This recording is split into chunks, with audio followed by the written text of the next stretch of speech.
अस्सलाम वालेकुम। क्या चाह करते हैं कि आप खैरियत से हैं, दुआ है कि आप हमेशा खुश रहें, हंसते और मुस्कुराते रहें और इसी तरह में अपना प्यार दिखाते रहें। मेरा नाम मोहम्मद, मैं तारिक, मैं मोहम्मद यूसुफ, मैं उमैर इम्तियाज। आज हम जिस वीडियो पे रिएक्शन देने जा रहे हैं, इस वीडियो का टाइटल है वाशिंगटन से लेकर इस्लामाबाद तक खुदा की जय-जयकार, पाकिस्तान क्राइम बैडली। तो देखते हैं जी वीडियो और अपना भी पर देंगे। काउंट डाउन करते हैं 3 2 1 वीडियो स्टार्ट। जिस तरह के इजराइल इस तरह के काम करता था और अब उन्होंने भारत में भी करने शुरू कर दिए हैं। 2021 के बाद भारत की इंटेलिजेंस एजेंसी रॉ ने पाकिस्तान में मुतादिद अफराद को कत्ल करने के लिए एक खुफिया मुहिम चलाई और पाकिस्तान में भी वाशिंगटन पोस्ट की रिपोर्ट है कि रॉ ने निशाना बना के लोगों को हलाक किया है। हाँ जी। और जिनको उसने समझा कि जनाब सो कॉल्ड ये दहशत गर्दी की कार्रवाइयों में मुलव्वस हैं। जी, इसमें अगर देखा जाए तो जब वैसे एजेंसियां तो करती रहती हैं, लाइक वसाहत करती रही है। भारत जो है वो भी उसके नक्शे कदम पे चल रहा है। सही। इसका मुकाबला सर कैसे किया जाए फिर? वो अब ये है एक हाहाकार मची हुई है। और एक बड़ी खबर है, वांटेड लश्कर आतंकी मक्की की मौत हो गई है। हाफिज अब्दुल रहमान मक्की की मौत हो गई है।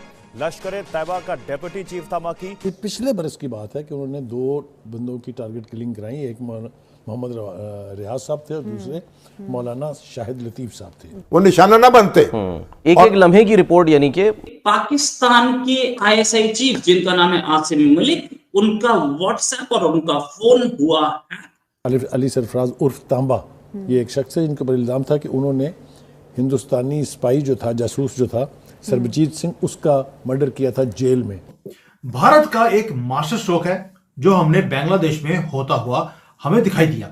सेंट मार्टिन आइलैंड, अरकान आर्मी ने उसे टेक ओवर कर लिया है। लेकिन रॉ ने उसको भी नहीं छोड़ा, उसको भी इसी तरीके से कत्ल करा दिया था। ये जो है, ये रविश जो है, हम किस तरह इसका सद्भाव कर सकते हैं? हेलो फ्रेंड्स, जय हिंद। हिंदुस्तान स्पेशल में आपका स्वागत है। दोस्तों, पाकिस्तान हमेशा की तरह भारत से खौफ खाए बैठा है। इस बार उसने खुद इस बात को माना है। दरअसल पाकिस्तानी विदेश मंत्रालय ने उनके देश में आतंकवादियों के खिलाफ अभियान पर चिंता जताई है। पाकिस्तान ने कहा है कि भारत अपनी सीमा से बाहर निकलकर आतंकियों के सफाई के लिए अभियान चला रहा है। पाकिस्तानी मीडिया ये बता रहा है कि रॉ मोसाद के जैसे बड़े बड़े ऑपरेशन को अंजाम दे रहे हैं। पाकिस्तान ने यह आरोप अमेरिकी अखबार वाशिंगटन पोस्ट की रिपोर्ट के बाद लगाया। रिपोर्ट में खुलासा किया गया कि कैसे भारत अपने दुश्मनों को अपनी सीमा से बाहर जाकर ठोक रहा है। भारत ऐसे आतंकवादियों को निशाना बना रहा है जिन्होंने भारत के खिलाफ कार्रवाई की थी और वह आतंकवादी हमले में शामिल थे। रिपोर्ट में खुलासा किया गया है कि भारत ने पाकिस्तान के भीतर ऐसे व्यक्तियों की हत्या का आदेश दिया जिन्हें वह अपने राष्ट्रीय हितों के लिए खतरा मानता है। रिपोर्ट में बताया गया कि कैसे रॉ 2021 से पाकिस्तान में आतंकवादियों को निपटा रही है। अमेरिकी अखबार ने एक रिपोर्ट शाया की है जिसमें कहा गया है कि भारत पाकिस्तान में 2021 के बाद भारत की इंटेलिजेंस एजेंसी रॉ ने पाकिस्तान में मुतादिद अफराद को कत्ल करने के लिए एक खुफिया मुहिम चलाई। तो बहुत बड़े होशरुबा इंकशाफात इस रिपोर्ट में हुए हैं। देखिए, ये पहली दफ़ा नहीं हुआ है।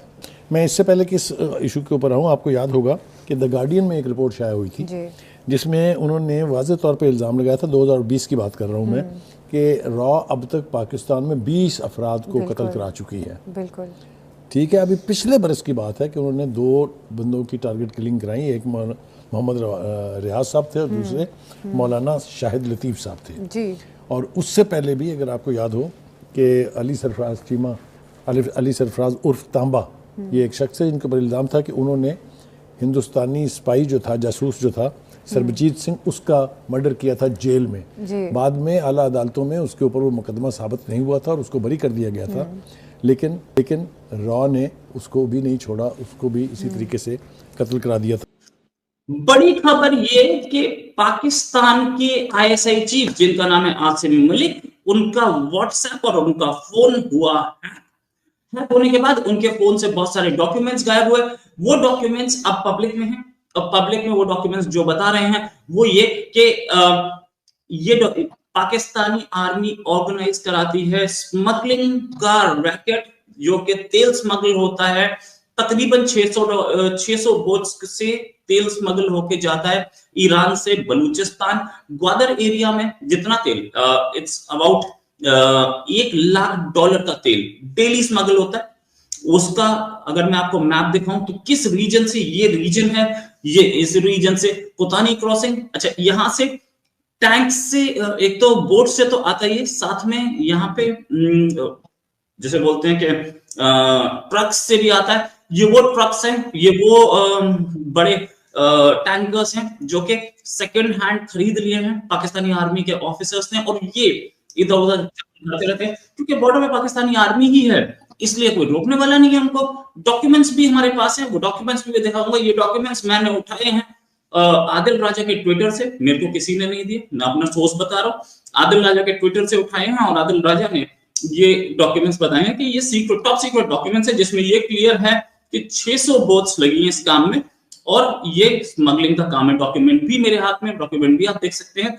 ये लिखा है कि खोतानी से ऑपरेशंस होते हैं, कितनी बोट्स कर रही हैं, ये सारे के सारे आर्मी, पाकिस्तानी आर्मी के सीक्रेट डॉक्यूमेंट्स जो कि शायद Pakistani army ISI chief Asim Malik ने किसी को व्हाट्सएप पे भेजे थे, हैक किया गया व्हाट्सएप और वहां से चोरी हो गए। पाकिस्तानी आर्मी अभी तक इस पर कुछ नहीं बोल रही है।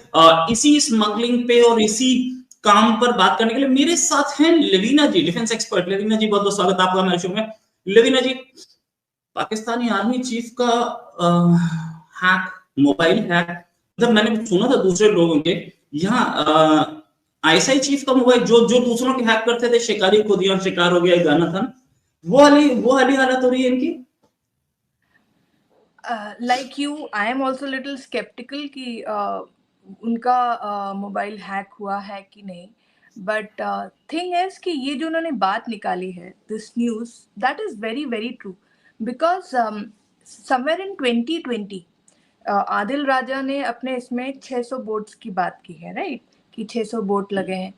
2020 में एक रिपोर्ट निकला था जिसके हिसाब से 9074 registered fishing boats, 54 fish factories, 125 local trucks, right, and इसके अलावा 25 बस, और and these were involved in smuggling fuel.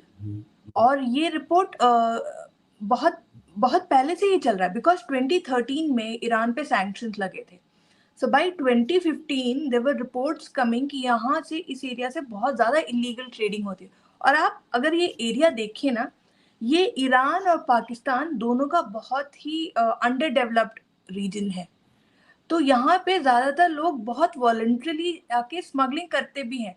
Pakistan army का क्या है, उनके लिए एडवांटेज है, क्योंकि अकॉर्डिंग टू ऑफिशियल रिपोर्ट्स जो हैं, ये लोग ईरान से लाते हैं। ये पहले की रिपोर्ट है, 2020 की रिपोर्ट है, तो अब इसके रेट्स बढ़ गए होंगे। उस टाइम पे जो रिपोर्ट थी उसमें बोला था कि $40 में एक 210 लीटर्स का ड्रम बिकता है। $40 में वो लोग ईरान से लाते हैं, पाकिस्तान वाले वही $100 में बेचते हैं। तो there itself they are making a huge profit. ये 2020 के रेट्स हैं, तो ये अभी हम लोग 4 साल बाद की बात कर रहे हैं। अब रेट्स इन स्मगल्ड फ्यूल की क्या होगी किसी को नहीं पता। चले जी, वीडियो खत्म हो गई भाई। वैसे जो रॉ काम कर रही थी ना, मैं तो कहता हूँ ये पाकिस्तान को लगे हाथ इनको एक कॉन्ट्रैक्ट देते टीटीपी वालों का। नहीं तो बात भी ठीक है। वाशिंगटन रिपोर्ट और हिंदुस्तान स्पेशल ये तो बता रहे हैं कि दाव पाकिस्तान में कर दी है, या जो भी टेररिज्म एक्टिविटीज, दहशतगर्दों को मार दी है। तो वर्ल्ड दूसरी रिपोर्ट के लिए बताते हैं, जो कल उन्होंने, मैंने आपको भी बताई दी कि अमेरिका ने सीधा सीधा बोला कि पाकिस्तान में जितनी दहशतगर्दी हो रही है वो इंडिया करवा रहा है। और ये अच्छी बात है, मेरी बात सुनो पहले। अब वो बाकी डॉक्यूमेंट के साथ ये पाकिस्तान ने उनको प्रूफ किया है, लेकिन उस पे इंडिया ने बहुत हल्ला गुल्ला किया, लेकिन उनकी मानी नहीं गई। कल मैंने आपको या विदेश से उठ के गए थे, मैंने आपको बताया वीडियो है इस चीज की, आइए वीडियो के बस ऊपर ये ट्विटर पे आई थी खबरें काफी चली हुई है, थोड़ी बहुत भी नहीं। लेकिन यूसुफ भाई को कल इधर से जब वीडियो बना के, लेकिन भाई ये सच है कि रॉ ने ना बड़े बड़े काम किए, लेकिन असल में ना भाई रॉ ने जब अमेरिका के साथ पंगा लिया ना, उस वक्त फंस गया। क्योंकि जब पन्नू को मारने की कोशिश की गई अमेरिका के अंदर और निज्जर को जो कनाडा के अंदर मारा, तो साफ ज़ाहिर है कि भाई 5 आई जो वो एक्टिव हो गई, उनको भी पता लग गया कि भाई ये जो काम कर रहे हैं। हालांकि पाकिस्तान वाले तो भाई, इंडिया वाले तो कुछ चिल्ला रहे हैं कि भाई हमारे जो 20 जो लोग हैं हमारे पाकिस्तान में घुस के उनको मारा गया है इंडिया ने, एजेंसियों ने, रॉ ने मारा। वो पाकिस्तान के लिए फायदा ही था, दहशतगर्दी खत्म हो रहा है। एक लायबिलिटी थी जिनकी हमें पहरा देना पड़ता था, वो भी खत्म हो गई। हमारा काम इंडिया कर रहा है, हमारा तो इसमें फायदा ही हुआ। पाकिस्तान का तो फायदा हुआ, लेकिन जो उनको पालते थे उनका तो नुकसान ही हुआ, जो प्रोपेगेंडे के लिए उनको यूज करते थे। उनके घर भी हिंदुस्तान पहुंच जाएगा, हमारी दुआ है उनको भी इंडिया। भाई हम खुद पहुंच जाएंगे जो बाकी रह गए हैं। और नहीं, हमें कौन से हाथ गंदे करने की जरूरत है, हमारे हमसाए तगड़े हैं, वो कर सकते हैं, वो अच्छे से काम कर रहे हैं। तो दहशतगर्दी खत्म होनी चाहिए भाई, उनकी तरफ से हो या हमारी तरफ से। बिल्कुल, वो अच्छा काम कर रहे हैं, हम उनको सराहते हैं भाई, अच्छी बात है। भाई टांगे, लेकिन एक चीज है ना कि भाई हमारी दोनों कंट्रियों की कि जो दूसरे का नुकसान करता है उसको फंडिंग भी करते हैं। मतलब अगर ये भी है अपनी तो उसको कोई फंडिंग करता होगा, कोई पाकिस्तान के वाले जो इंडिया में अटैक करते हैं उनको पाकिस्तान फंडिंग करता है, और जो पाकिस्तान में अटैक करते हैं उनको इंडिया फंडिंग करता है। ये चीजें तो साथ में चल रही हैं, और यही मैं कहता हूँ इस खित्ते की ना सबसे बड़ी खामी और कमजोरी यही है कि जितनी फंडिंग और ये सारी चीजें हम एक दूसरे का नुकसान करने में लगाई है ना, अगर यही पैसे अपने लोगों की डेवलपमेंट पे लगाते तो आज ये शायद हमारे हाल ना होते। मैं कहता हूँ इनमें से आधा ही लगा देते यार। $80 बिलियन दिए हैं अमेरिका ने पाकिस्तान को, बगैर सूद के, बगैर किसी पैसे के। वो किधर गया है? वो जंगे 4 लड़ी, वो भाग गए। कोई जरूरत थी उनकी? नहीं। 80 बिलियन अगर वो मैं सोच रहा हूँ अगर पाकिस्तान की आवाम पे या इस मुल्क पे लगाया था तो कमाल नहीं हो जानी थी। $80 बिलियन बहुत बड़ी रकम है पाकिस्तान के लिए, तो भाई बहुत बड़ी रकम है।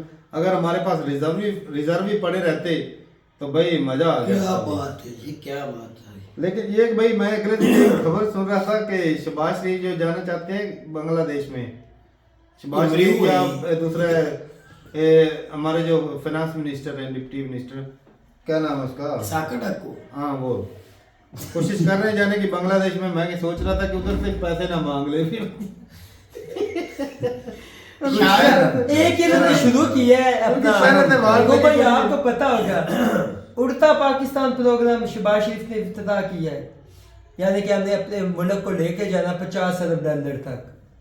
$50 अरब तक? हाँ जी। तो पहले कितनी? नहीं, मतलब अपनी इकोनॉमी को वहां तक लेके जाना। तो अच्छी बात है। 50 अरब, पहले $375 बिलियन की हमारी इकोनॉमी है, तू सिर्फ 50 की बात कर कि एक्सपोर्ट 50 अरब पे ले जानी। पता नहीं, कोई तो बात हुई कुछ हुआ है, मुझे समझ नहीं। अगर किसी ने पूछना हो तो से पूछ लेना। यार तू ना मजाक मत उड़ाया करिए को। अच्छा भाई, बाकी भाई बात करें स्मगलिंग की, तो साफ है कि भाई अगर सही तरीके से तेल आए पाकिस्तान में तो ईरान से उसके ऊपर टैक्स लगता है, सरकार जो है वो टैक्स लेती है। अच्छा। और वो कंपनियों से चार्ज करती है, और जो अवाम को बेचा जाता है तो वो से पाकिस्तानी सरकार को तकरीबन फायदा होता है। लगभग दिहाड़ी का कितना मैं सोच मेरे हिसाब से 20 बिलियन का या तकरीबन महीने का 20 बिलियन का फायदा होता है पाकिस्तान को। हाँ, सिर्फ टैक्स से, वो जो सिर्फ टैक्स अच्छा, उन पे सैंक्शन लगी हुई है, इसी वजह से पाकिस्तान इस तरीके से लेता है। एक और बात जो मैडम बता रही थी मुझे, वो कौन सी दुनिया में कौन सी ऐसी जगह जहाँ पे स्मगलिंग नहीं होती? 10 के 12 बिलियन का फायदा होता है। पाकिस्तान और ईरान करता है आपस में तेल की स्मगलिंग, तो क्या बाकी दुनिया किसी में कहीं भी चीजों की दूसरी स्मगलिंग नहीं होती है? क्यों नहीं होती? मेरे घर में इंडिया भी करता होगा। अमेरिकन बॉर्डर्स हो गए, अफ्रीका के बॉर्डर, कहाँ पे स्मगलिंग नहीं होती? सारी दुनिया में, पूरी दुनिया में होती है हर चीज की। लेकिन हमारा काम है पाकिस्तान को बदनाम करना, हर लम्हा जो भी हो नहीं छोड़ना हमने, बदनाम तो पाकिस्तान को। लेकिन भाई यकूब भाई तो मुद्दे को नहीं समझ रहा। समझ रहे हैं वो जो पैसा सरकार की जेब में, सरकार के खजाने में जाना है, वो साल का तकरीबन $120 बिलियन बनता है। वो जो टैक्स जो ऊपर चोरी करते हैं, ये जो स्मगलिंग करके आते हैं, तो वो 120 बिलियन सालाना अगर पैसा पाकिस्तान के सरकार के खजाने में जाए, उसका फायदा ही आम लोगों के खजाने में जाए। हम कहते हैं खजाने में जाए तो फायदा किस तरह जाए? सरकारी खजाना। आज अगर वो खजाने में तो गए नहीं, यही तो हमारा सवाल है। लो बताओ, इस बंदे को समझाए कोई और। सारी रात उसने उधर से कहा, भाई सुनी। उधर से तो स्मगलरिंग को सपोर्ट कर रहा है, उधर से कहता है हमारे खजाने में कौन जाने सपोर्ट चाहिए। कर रहा है? तू तो कर रहा है बैठ के, नहीं जाना चाहिए। आप हमारे कंट्री को बदनाम कर रहे हो, ये कर रहे हो, वो कर रहे हो। चलो भाई क्या बात करते यार, हो? तुम मजाक में बातें कर तो मजाक नहीं, ऐसी तुमने ऐसी अभी बातें ये मजाक करते नहीं मुझे किया। हंसा आ रहा था आपकी बातें सुन नहीं के। भाई वो मजाक में नहीं, लेकिन वो पैसा किधर जाता, तू ही जवाब दे दे। आम लोगों की जेब में चला जाता है, जो स्मगलिंग आम लोगों की करते जेब हैं। में क्यों चला जाता? स्मगलर जो होते हैं, स्मगलर उनका स्मगलर काम है उनको ये। इतनी इजाजत किसने दे रखी है? भाई वो सरकारी लोग भी माफिया मिलते तगड़े हैं। हैं, तगड़े हैं माफिया। और जो माफिया के पीछे भी तो कोई है ना। वो माफिया खुद वो तगड़ा चांद है। एक सरकारी अफसर भी मिले तो होते भाई हैं जो उनके बॉर्डर साथ। से उधर से गाड़ियां आने देते हैं, आपने सुना नहीं कश्तियां कितनी बोट एक आपने वीडियो की थी ईरान से जो तेल लेके आती है, कितनी गाड़ी आती थी एक दिन वो में? गाड़ियां हैं, बसें हैं, कश्तियां हैं। अच्छा मैं ना फिर अगले दिन हमने इस वीडियो पे 2 घंटे उस दिन हमने एक दफा बहस की, मुझे इसे समझाया। मैंने आपको हमेशा बोलते हो पॉलिटिशियन से माफिया ज्यादा तगड़े हैं, एंड जो सिविल सर्वेंट है उनसे भी माफिया ज्यादा तगड़े, लेकिन आप नहीं मानते, बहुत तगड़े होते हैं। लेकिन बस मजबूर हैं वो है ही तगड़े बोल नहीं यार। सकते कुछ। और भाई बॉर्डर पे जो खड़े होते हैं ना, वही इनको इजाजत देते हैं, वो उनका थोड़ा बहुत हिस्सा होता है। शुक्र है कुछ न कुछ तो बोल ही लिए। मैं तो भाई पहले चंद भी बोल लोग देता हूं। हमने कहा ना, सरकारी अफसर भी शामिल होते हैं। अब कोर्ट वार्ड में बात करनी थी, तेरा अकल इतना हो, तुम्हारी तरह सीधा इस तरह करके मैं तो मैं कब किसी का नाम ले रहा हूँ? तू तो कहता है सीधे अंगुली जेल देता है अगले वाले के मुंह में। मैंने किसी का नाम ही नहीं लिया भाई। तो भाई सारों को पता है कि कौन करवा रहा है, बॉर्डर पे कौन खड़ा होता है, सबको पता ही है। तो पैसा भी उनके पास ही जाता है भाई। हो सकता है चोरी भी स्मगलिंग होती है उनसे, आंखों की ओझल भी कुछ काम। इसमें कुछ भाई काम साहब होते जो हैं, बड़े कुछ काम होते बलोचिस्तान हैं। वाले बड़े लोग हैं तगड़े, मगरमच्छ जो कबीलों के सरदार हैं बड़े बड़े, सरमायादार करते हैं, वही माफिया की बात वही शामिल है भाई।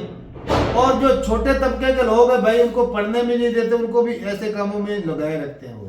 तो फिर ये कितने बच्चों को जोर जबरदस्ती अगवा करके वो काम करवाते हैं। हाँ तो फिर ये बहुत बड़ा कितने डेटा movies है। में भी देखते देखते हो हो ना, ये एक बड़ी लंबी चेन है यार, ना खत्म होने बहुत खराब काम है भाई। ऐसे ही। चलें जी, सही है। अभी अपनी राय जरूर बताइएगा कमेंट सेक्शन में। मिलते नहीं वीडियो के साथ, तब तक के लिए इजाजत दें। अल्लाह हाफिज़।